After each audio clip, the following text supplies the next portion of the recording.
Assalamualaikum warahmatullahi wabarakatuh. Saya Sherly Agustin dari Fakultas Ekonomi dan Bisnis Universitas Pancasakti Tegal, jurusan akuntansi semester 6. Di sini saya akan menjelaskan mengenai kode etik profesi kedokteran. Ada materinya yang pertama mengenai apa sih itu kode etik profesi kedokteran. Di sini kode etik profesi adalah seperangkat nilai dan prinsip yang mengatur mengenai tindakan dokter. Kemudian ada kode etik menjadi pedoman bagi para dokter untuk melaksanakan atau menerapkan profesinya. Kemudian dipercaya dapat menciptakan hubungan yang dapat sehat antara dokter dan pasien.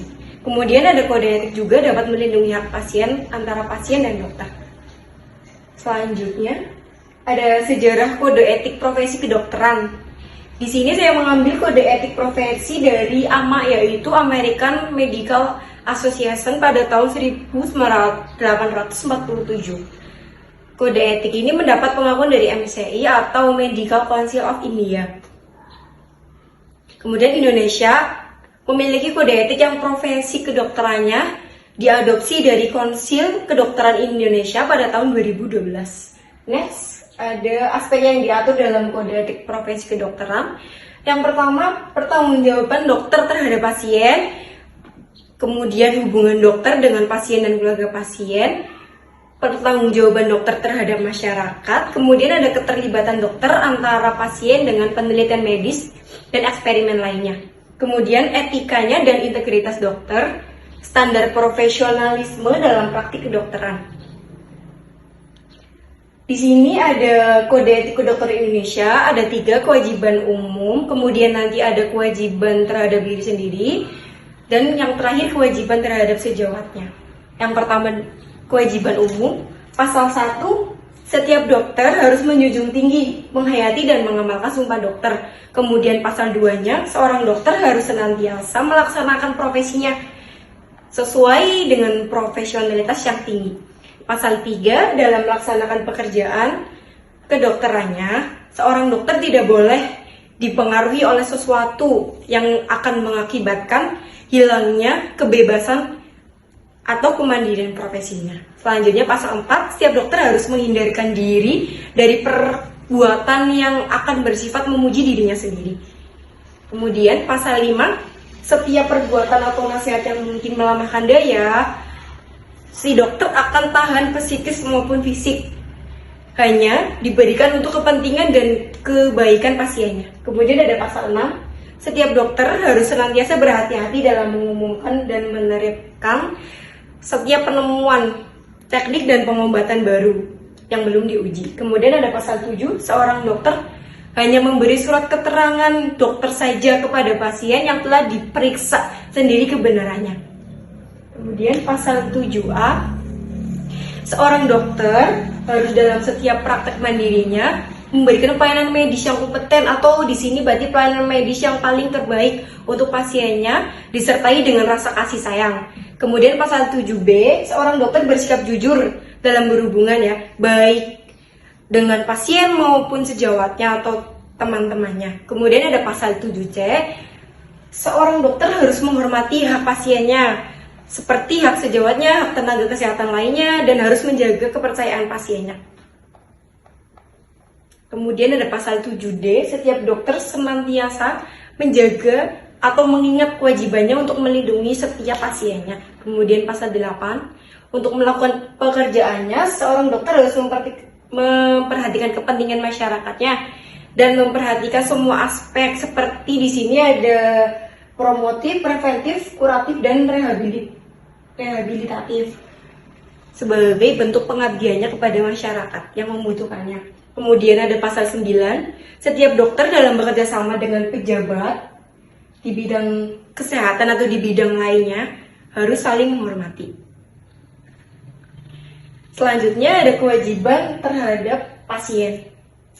Di sini pasal 10, setiap dokter wajib bersikap tulus ikhlas dalam mempergunakan semua ilmunya dan keterampilannya untuk kepentingan pasien, seperti mengobati pasien. Dalam hal ini, dokter tidak mampu melakukan suatu pemeriksaan atau pengobatan jika tidak sepertujuan pasiennya. Kemudian ada pasal 11, Setiap dokter harus memberikan kesempatan kepada pasien agar senantiasa dapat berhubungan baik itu dengan keluarga, penasehat maupun dengan temannya dalam kaitan ibadah atau dalam masalah lainnya. Pasal 12, setiap dokter wajib merahasiakan segala sesuatu yang dia ketahui mengenai pasien, baik itu dari penyakit yang dideritanya maupun permasalahan lainnya mengenai kondisi kesehatannya.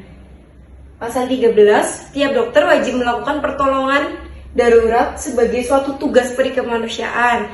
Di sini, kecuali bila si dokter ada orang lain yang bersedia untuk membantunya dalam mengobati pasiennya.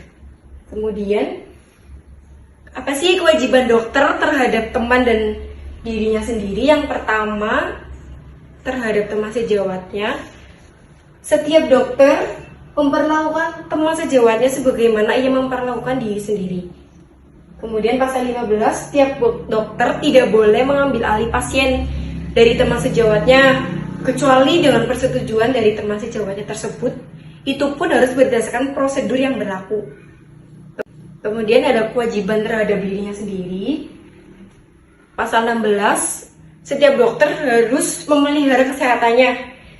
Ini dengan tujuan supaya dokter bisa bekerja dengan baik. Kemudian pasal 17, setiap dokter harus senantiasa mengikuti perkembangan teknologi atau ilmu pengetahuan mengenai kedokteran atau kesehatan.